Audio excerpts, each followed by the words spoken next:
Hello दोस्तों, मेरा नाम आलोक रंजन है और आज से मैं एक सी प्रोग्रामिंग के ऊपर पूरा सीरीज शुरू करने वाला हूँ, जिसमें मैं बेसिक से लेकर के और पूरे एडवांस तक के सारे टॉपिक्स को कवर करूँगा। अगर आप प्लेसमेंट की तैयारी कर रहे हो तब तो आपको ये देखना ही चाहिए। अगर आप गेट की तैयारी कर रहे हो फिर भी आपको ये देखना चाहिए। अगर मान लिया कि आप फर्स्ट ईयर इंजीनियरिंग में जस्ट इंटर किया है आपने और आपका ब्रांच कंप्यूटर साइंस या इंफॉर्मेशन टेक्नोलॉजी है तो भी आप इसे देखें, या फिर अगर आप इंटरेस्टेड हैं सी प्रोग्रामिंग में तो भी आप इसे देखें। इसमें एकदम मैं शुरुआत से लेके चलूँगा और सारे टॉपिक्स को पूरे डिटेल में कवर करूँगा। इतना यकीन दिला सकता हूँ आपको कि ऐसा कोई भी सीरीज पहले यूट्यूब पे अवेलेबल नहीं है। और अगर आप मेरे वीडियोस को फॉलो करते हैं तो आप सी प्रोग्रामिंग में अच्छे खासे लेवल तक पहुँच जाएंगे। आप कॉम्पिटिटिव कोडिंग करते हैं फिर भी आपके लिए ये रिकमेंडेड रहेगा, आप इसे फॉलो कर सकते हैं। तो शुरू करते हैं। उससे पहले मैं आपसे कुछ गुजारिश करूँगा। पहला ये कि आप मेरे चैनल को सब्सक्राइब करें और इस प्लेलिस्ट को ऐड कर लें ताकि आप रेगुलर अपडेट रहें मेरे वीडियोस से। जैसे ही मैं अपडेट अपलोड करूँ आपको मिले वीडियोस और आप उसे देखें। आप उसे लाइक करें और शेयर करें। अगर आपको कहीं भी कुछ भी डाउट होता है या फिर आप कोई क्वेश्चन पूछना चाहते हैं तो कमेंट के ज़रिए पूछ सकते हैं। ये लास्ट में मैं अपना ईमेल आईडी भी डाल दूँगा डिस्क्रिप्शन में, आप मुझे ईमेल भी कर सकते हैं। तो आगे बढ़ते हैं, लेकिन प्लीज़ मेरे चैनल को थोड़ा सब्सक्राइब कर दो यार, क्योंकि आप लोगों के लिए इतनी मेहनत से वीडियो बना रहा हूँ तो थोड़ा तो अप्रिशिएट करो। ओके, तो मेरा ये मानना है कि प्रोग्रामिंग सीखने का जो सबसे बेहतरीन तरीका है वो है कि पहले दिन से तुम प्रोग्राम को लिखना शुरू कर दो। पहले दिन से प्रोग्राम को लिखना शुरू कर दो। कोई भी मैं प्रोग्राम दूँ उसे लिख के कंप्यूटर पे चलाओ और चला के देखो वो चलता है नहीं चलता है, कोई एरर तो नहीं आ रहा है। एरर आता है कमेंट में पूछो या मुझे कॉल करके ही पूछ सकते हो, मेरा व्हाट्सएप नंबर भी मैं डाल दूंगा। उसके बाद मैं दूसरा जो रिकमेंडेशन करूंगा वो कहूँगा कि आप लिनक्स इन्वायरमेंट का इस्तेमाल करें। अब क्यों करें? क्योंकि जो बड़ी बड़ी कंपनियां हैं ना, जायंट कंपनियां जैसे गूगल हो गई या फिर इवन जो अपना अमेजोन हो गया, एडोबी हो गया, ये सब कहीं ना कहीं, इवन माइक्रोसॉफ्ट भी का 50% जो काम होता है ना वो लिनक्स बेस्ड ऑपरेटिंग सिस्टम पे होता है, या कहीं ना कहीं कुछ पार्ट लिनक्स से लिया हुआ रहता है। तो अगर आप शुरू से लिनक्स से फैमिलियर रहेंगे, आप अभी से लिनक्स पे काम कर रहे हैं, तो आपको लिनक्स में काफ़ी जानकारी होगी जो आपको उस समय काफ़ी मदद करेगा। तो अभी से आप एक फॉलो करने का हैबिट बना लें तो आपको बेनिफिट होगा। उसके बाद आपको एक कोड एडिटर चाहिए और कंपाइलर चाहिए। कंपाइलर में GNU का कंपाइलर मिलता है, वो ले लें, GCC। और कोड एडिटर आप कोई भी ले सकते हैं, सिंपल टेक्स्ट एडिटर भी ले सकते हैं, चलेगा।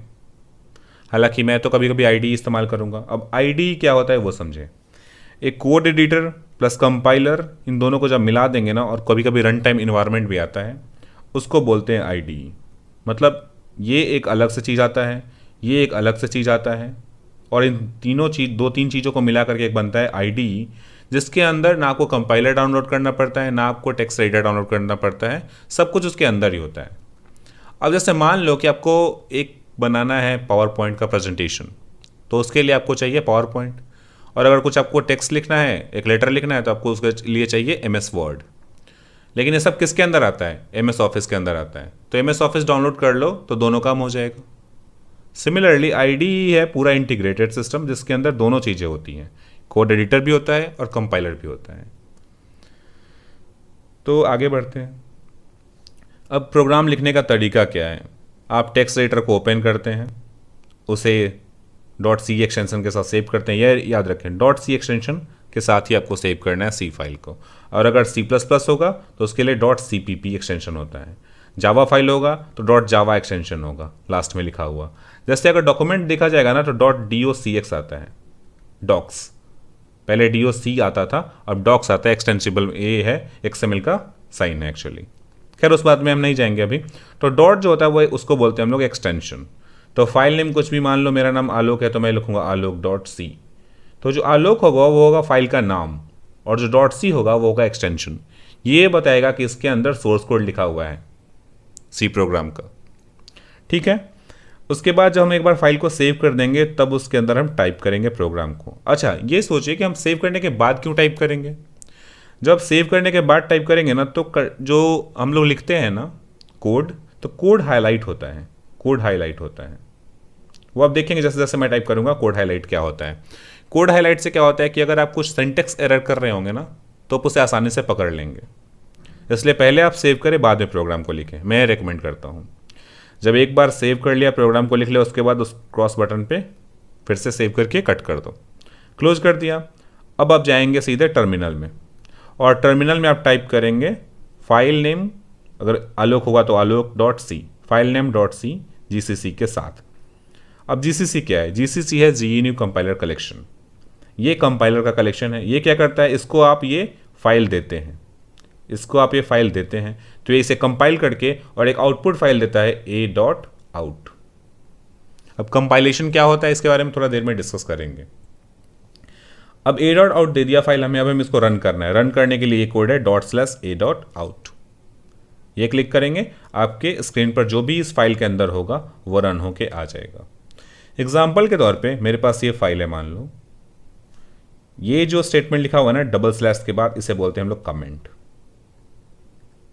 थोड़ा समझना, ये है कमेंट, ठीक है। अब कमेंट से आगे बढ़ते हैं। ये हैश इंक्लूड stdio.h क्या है थोड़ी देर में समझेंगे। फिर है void और मेन, इसे फंक्शन बोलते हैं हम लोग।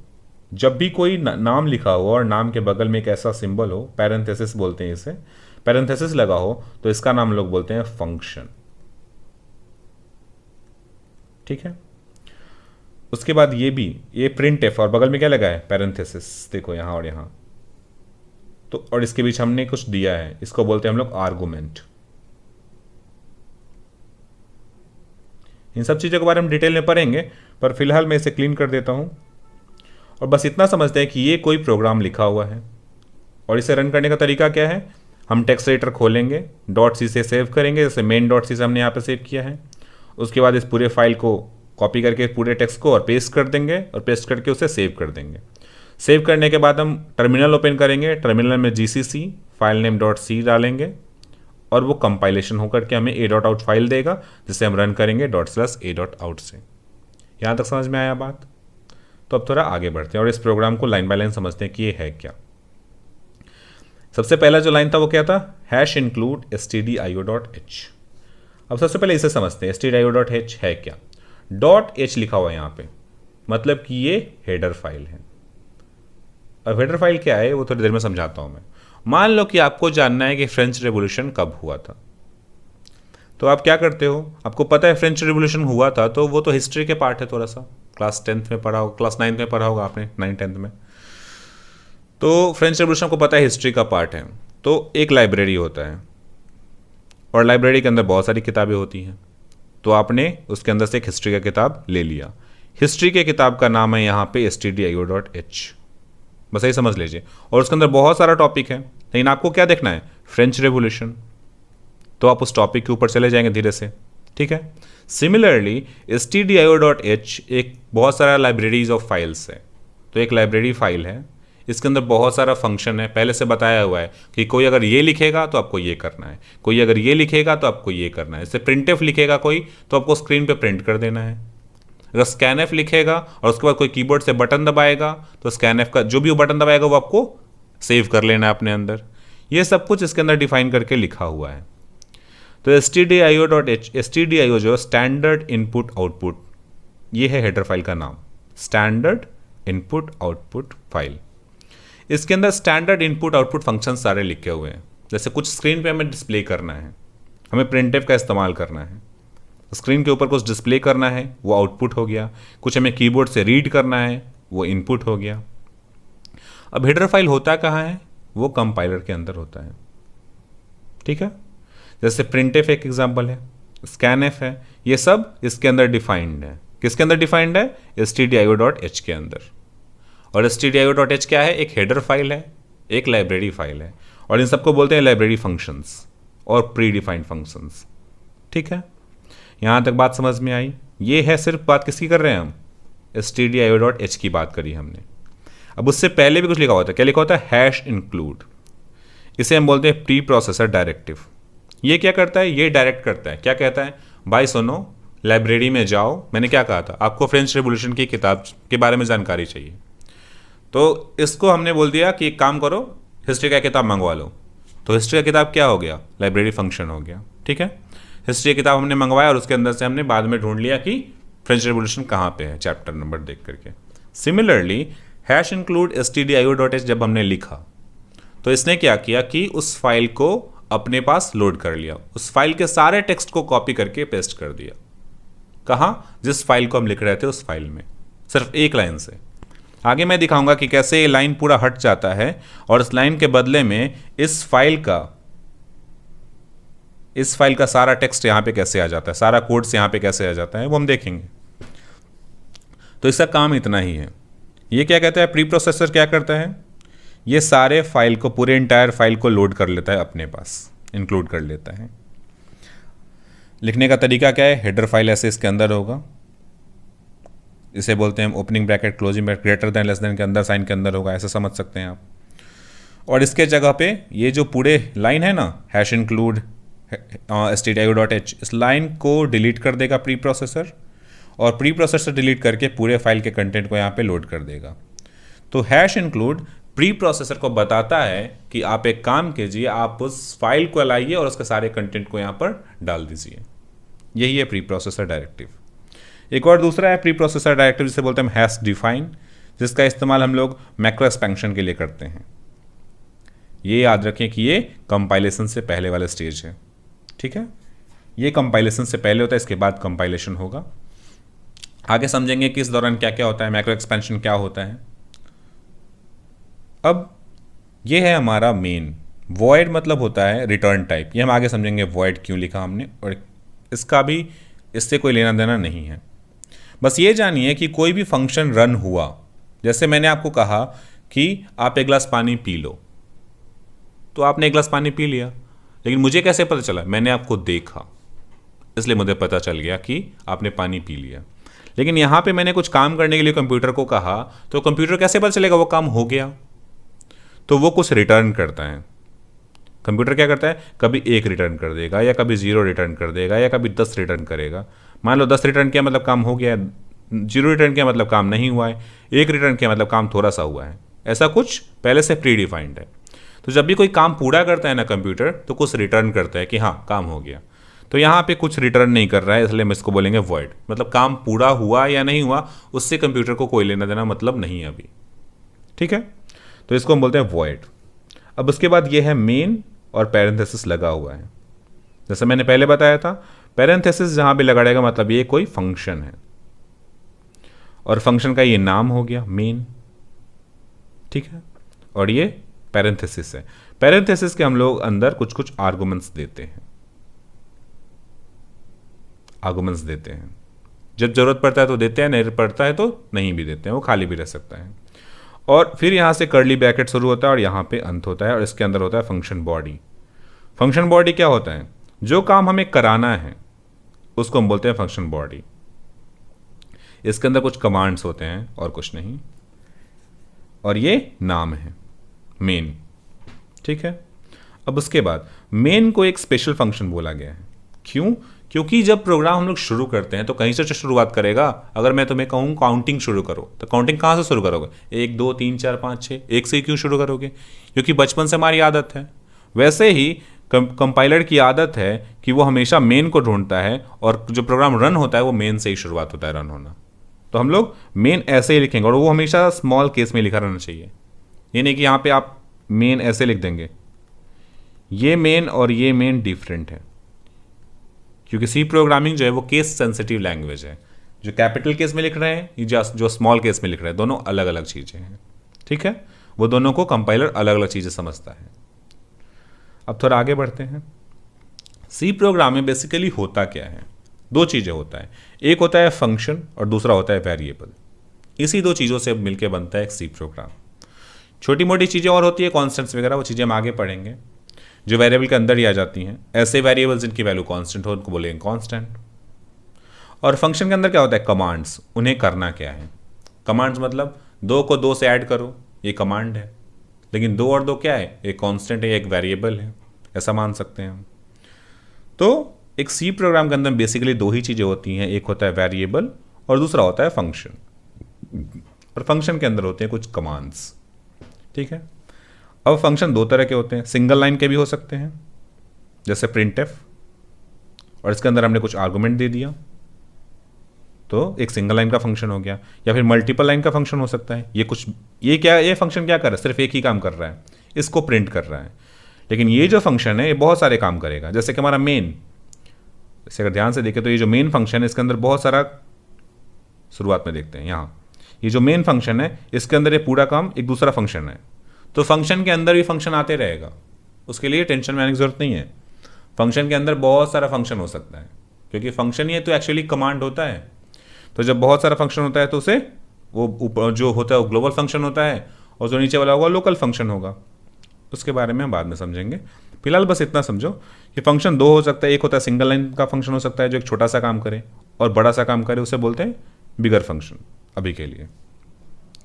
अब जो भी लाइन होता है सी प्रोग्रामिंग के अंदर वो सेमी कॉलन से अंत होगा, जैसे यहाँ पे देखो सेमी कॉलन है, एक्सेप्ट द कर्ली ब्रैकेट्स, जहाँ पे कर्ली ब्रैकेट अंत होगा ना वहाँ पे जरूर नहीं है कि आप ऐसे सेमी कॉलन लगाएं, कर्ली ब्रैकेट के आगे सेमी कॉलन लगाने की ज़रूरत नहीं है, नहीं लगाना चाहिए।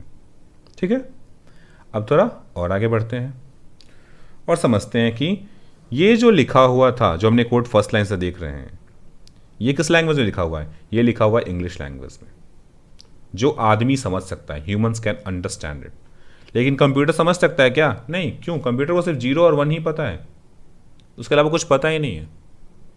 तो हमें क्या करना है, इस जो इंग्लिश में लिखा हुआ है ना उसे बोलते हैं हाई लेवल लैंग्वेज, और जो 0 1 में लिखा हुआ है उसको बोलते हैं मशीन लेवल लैंग्वेज या लो लेवल लैंग्वेज। अब इसे हाई लेवल लैंग्वेज से कन्वर्ट करना है मशीन कोड में, तो हमें जरूरत पड़ती है कंपाइलर की। कंपाइलर क्या करता है, इस पूरे कोड को लेता है और अपने रूल्स के अकॉर्डिंग कन्वर्ट करके कुछ ऐसा 0 और 1 का पैटर्न क्रिएट कर देता है जिसे अब मशीन समझ सकता है। अब ये हम क्यों नहीं समझ सकते, हमें क्या पता ये 0 1 का मतलब क्या है, ये कहाँ से शुरू होता है कहाँ से ख़त्म होता है, और एक ही 0 1 को इंटरप्रेट करने का अलग अलग तरीका है, पता ही नहीं है। अब इसमें तुमको समझ में आएगा क्या कि ये जेपीजी फाइल है, फोटो है इसमें, कि वीडियो है इसमें, कि इसमें टेक्स्ट है, कि इसमें अल्फ़ाबेट है, कि इसमें कैरेक्टर है, क्या है कुछ पता ही नहीं है, बस हमें तो 0 1 दिखाई दे रहा है। तो हमें क्या समझ में आएगा, हमें ये समझ में आ सकता है क्योंकि ये ह्यूमन रीडेबल है, इसे हमने डेवलप किया है सर्टेन रूल्स के अकॉर्डिंग और सिंटैक्स के अकॉर्डिंग। तो इसे हम बोलते हैं हाई लेवल लैंग्वेज, जो इंसान समझ सकते हैं पर मशीन नहीं। अब ये जो मशीन लैंग्वेज है वो मशीन रीडेबल है, मशीन डिपेंडेंट है, अलग अलग मशीन्स के लिए अलग अलग होता है, उसके बाद ह्यूमन इसे समझ नहीं सकता है। ठीक है, अब थोड़ा और आगे बढ़ते हैं।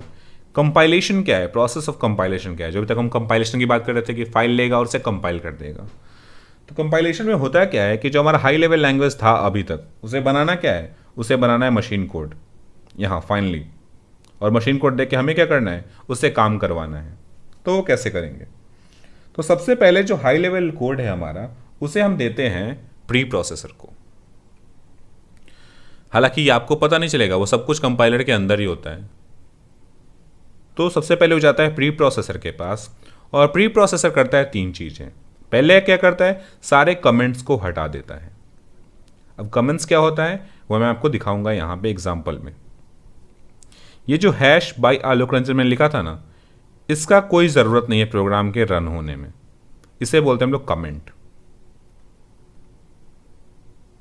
और कमेंट दो तीन तरीकों से लिखा जाता है। पहला एक है डबल लाइन लिख के और कोई कमेंट लिख दो, इसे बोलते हैं सिंगल लाइन कमेंट, क्योंकि एक लाइन का होना चाहिए।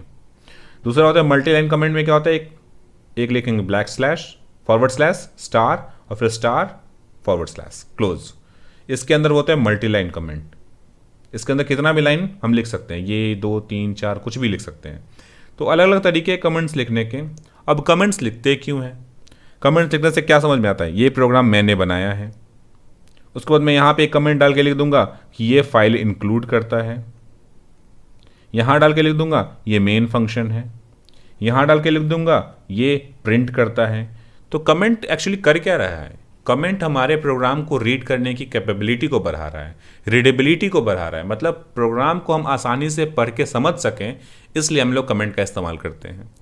पर क्या ये कहीं रन होने में काम आ रहा है? नहीं, ये सिर्फ हमारे समझने के लिए है।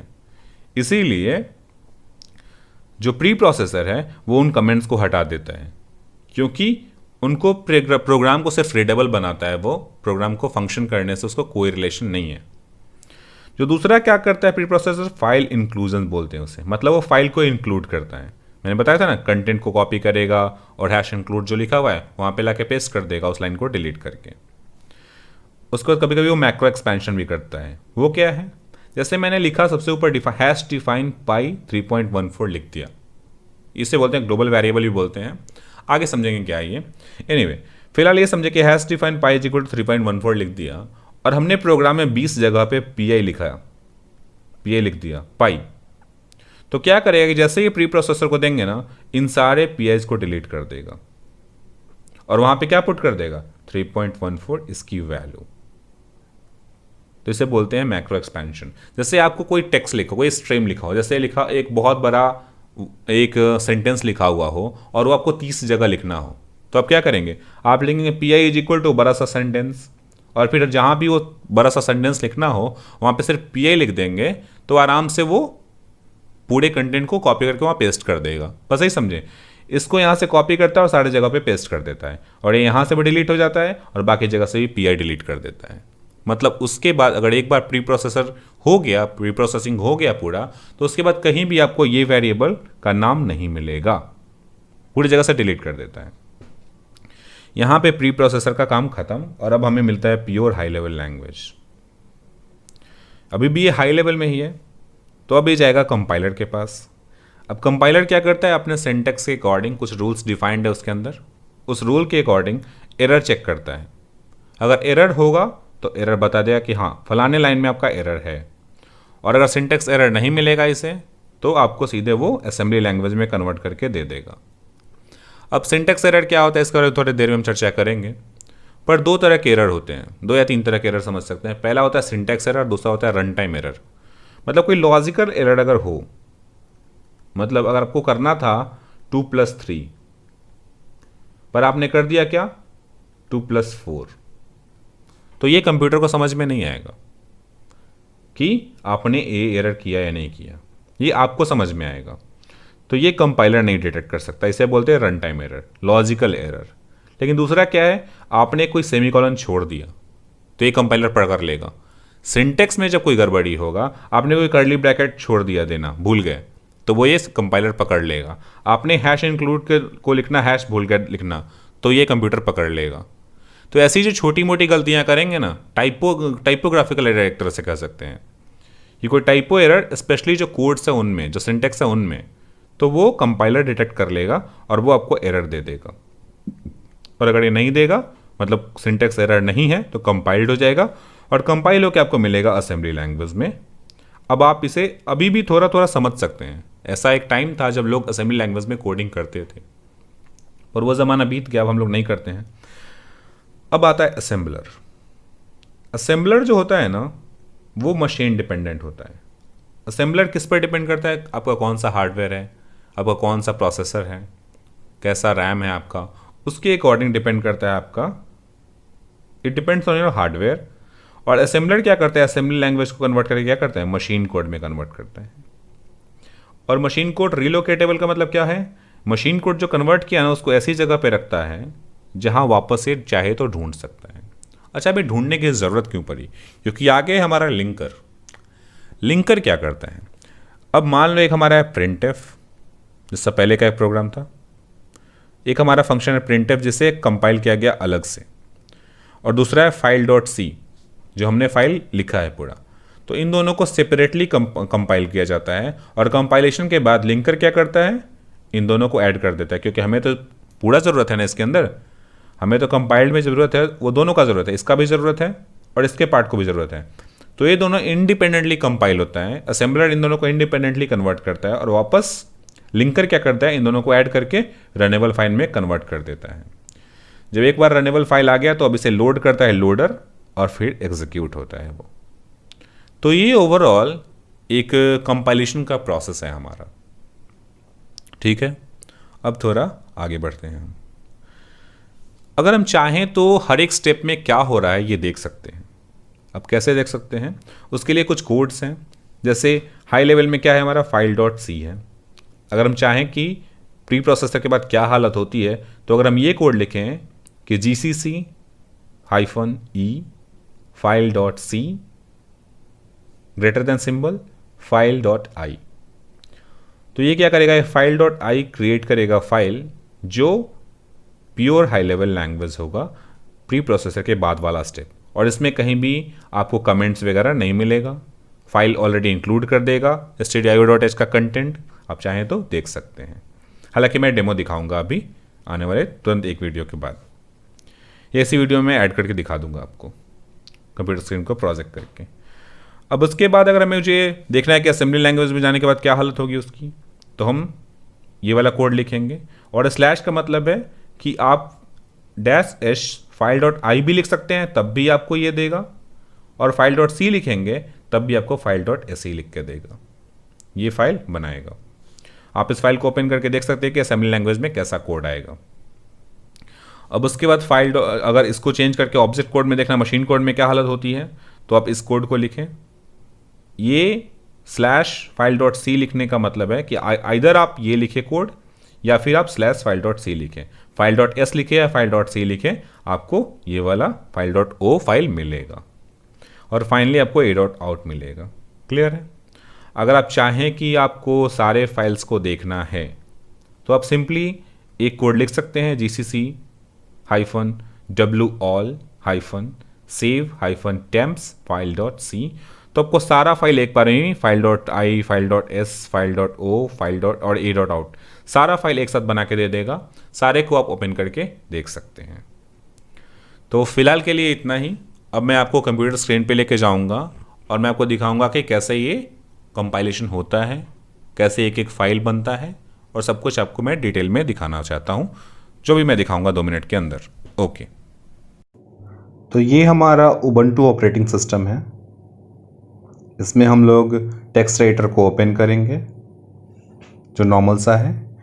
उसके बाद हम लोग यहाँ पे अपना सबसे पहला जो काम करेंगे वो इसको सेव करेंगे। तो आप इसे कहीं भी सेव कर सकते हैं। मैं इसे डॉक्यूमेंट्स के अंदर जो हमारा सी प्रोग्राम्स फोल्डर है उसके अंदर सेव करूँगा। आप कुछ भी नाम दे सकते हैं, मैं इसे alok.c दूंगा और आप सेव पे क्लिक कर दें। क्लिक करने के बाद आप कोड को लिखें। जो हमारा पुराना कोड था वही #include stdio.h void main, और जो हमारा मेन फंक्शन होगा उसमें कुछ आर्गुमेंट नहीं पास करेंगे क्योंकि उसकी ज़रूरत नहीं है अभी। उसके बाद कर्ली ब्रैकेट ओपन क्लोज, और उसके अंदर हम लोग अपना printf वाला फंक्शन को लिख देंगे। अब आप कुछ भी स्ट्रीम लिख सकते थे, मैं वेलकम टू सी प्रोग्रामिंग लिखने जा रहा हूँ। ये करने के बाद आप इसे सेव कर दें और फिर फाइल को क्लोज करें। अब फिर हमें उसी डायरेक्टरी में जाना है जहाँ पे हमने सेव किया है, ताकि हमें टर्मिनल में फिर पाथ वगैरह डिसाइड ना करना पड़े। यह हमारा फाइल जो हमने सेव किया है। अब हम लोग सीधा यहीं पे राइट क्लिक करके ओपन टर्मिनल कर देंगे, और उसमें हम इसे सबसे पहले क्या करेंगे, कंपाइल करेंगे। कंपाइलेशन का कोड क्या है, gcc alok.c, आलोक जो फाइल नेम है और .c एक्सटेंशन के साथ। Press enter. जैसा ही आप एंटर प्रेस करेंगे आपको a.out नाम का एक फाइल मिलेगा जो क्रिएट हो जाएगा अपने आप। अब मुझे इसे रन करना है, तो इसे रन करने के लिए हमारे पास जो प्रोग्राम है वो है ./a.out, और जैसे ही आप प्रेस करते हैं एंटर, आपको वेलकम टू सी प्रोग्रामिंग लिखा हुआ नज़र आएगा। प्रोग्राम रन हो गया, यानी हमारा कोई एरर नहीं है। जब हम इसे डिलीट कर देते हैं और डिलीट करने के बाद फिर से ये ./a.out लिखते हैं तो हमें एरर आता है। एरर क्यों आता है? क्योंकि वो फाइल डिलीट हो गया है। वापस से हम इसे रिकम्पाइल करते हैं gcc alok.c से, और तब रन करते हैं तो ये फाइल रन होगा वापस से, क्योंकि वो फिर से क्रिएट होकर हमारे पास आ जाएगा। अब यहाँ के बाद हमें इंटरमीडिएट फाइल्स देखने हैं कि बीच में जो आता है प्री प्रोसेसर के बाद वगैरह, वो फाइल्स कैसे देखेंगे। तो बीच में वाले देखने के लिए gcc-E alok.c greater than symbol alok.i और प्रेस एंटर। जैसे ही हम एंटर प्रेस करते हैं हमें दिखता है कि alok.i नाम का एक फाइल खुल गया है, क्रिएट हो गया। उसे ओपन करके देखेंगे तो इसके अंदर इतना सारा कोड आ चुका है, x86 वगैरह लिखा हुआ देख सकते हैं हम, कमांड लाइन आ गया है, पता नहीं क्या क्या आ गया है। आप इसके डिटेल में चाहें तो बाद में हम इसका डिटेल में बाद में बताऊंगा अगर आप चाहेंगे तो। पर बस फिलहाल आप इतना समझें कि इसमें सारा जो कोड था stdio.h के अंदर वो यहाँ पे पेस्ट हो गया है, और ये रहा पूरा कोड। ऑलमोस्ट अराउंड 400-500 लाइन की कोड है, तो वो आप देख सकते हैं। चाहे तो डिटेल में देखना चाहे तो आप खुद इसे कंपाइल करके देख सकते हैं, और कुछ का मतलब नहीं समझ में आया तो आप उसे गूगल करके समझ भी सकते हैं।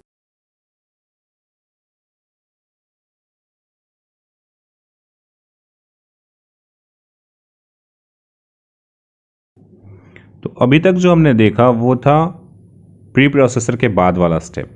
अब हम देखना चाहते हैं कि जब वो कंपाइलर के बाद क्या आता है, तो हम उसके लिए लिखेंगे gcc-s alok.i।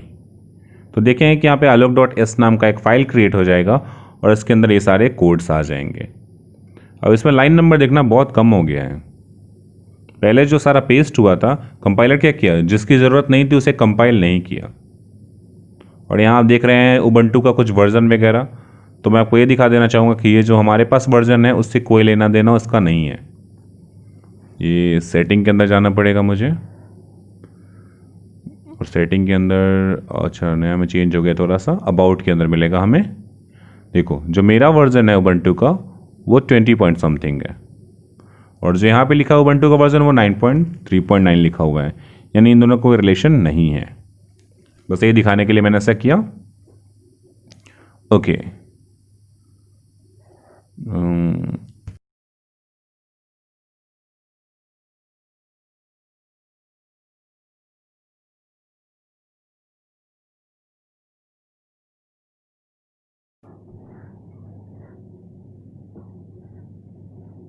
अच्छा अगर इस फाइल को डिलीट करें, और जैसा कि मैंने कहा हम .c लिखें या .i लिखें दोनों में सेम काम होगा, तो अगर हम alok.c को भी .s के साथ कंपाइल कर -s के साथ कंपाइल करें तो alok.s नाम का फाइल मिलेगा, जिसके अंदर हमें सेम कंटेंट मिलेगा, कोई चेंजेस नहीं है। अब जब इसे वापस -c के साथ कंपाइल करते हैं तो हमें क्या मिलता है .o, और .o है ऑब्जेक्ट फाइल जिसे हम ओपन नहीं कर सकते हैं, इसमें मशीन कोड आता है। इसका मैं पिक्चर आपको दिखा दूंगा नेट से, डोंट वरी। हालांकि ध्यान रहे कि यहाँ जो -c है वो स्मॉल c है, कैपिटल C नहीं है। इसे डिलीट करते हैं सबको, चाहे तो .c के साथ भी अगर करेंगे कंपाइल तो सेम आंसर आएगा, कोई चेंजेस नहीं है।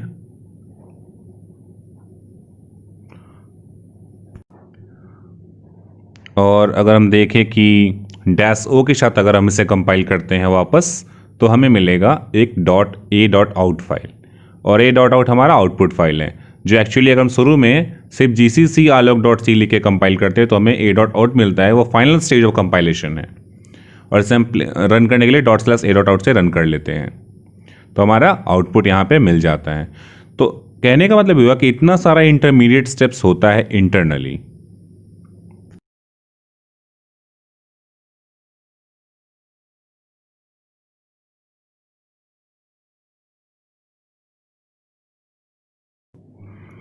ओके, तो अब इन सबको हम डिलीट कर देते हैं पहले, और डिलीट करने के बाद हम वापस से जो हमारा शॉर्टकट था सिर्फ एक ही कोड लिख करके हम सारे इंटरमीडिएट स्टेप्स को कैसे देख सकते हैं, उस कोड को लिखते हैं gcc-wall-save-temps alok.c।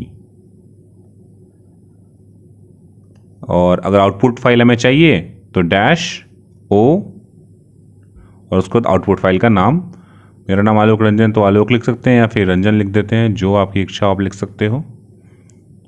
मैं रंजन लिख देता हूँ, चलो एंटर। अब ये देख सकते हैं कि हमारा सारा इंटरमीडिएट फाइल यहाँ पे क्रिएट हो गया सिर्फ एक ही स्टेप में। ओके, ये रंजन एक एक्स्ट्रा फाइल आया है, थोड़ा एरर है, जिसे मैं थोड़ा चेक करके बताता हूँ कहाँ गड़बड़ी हुई है मुझसे।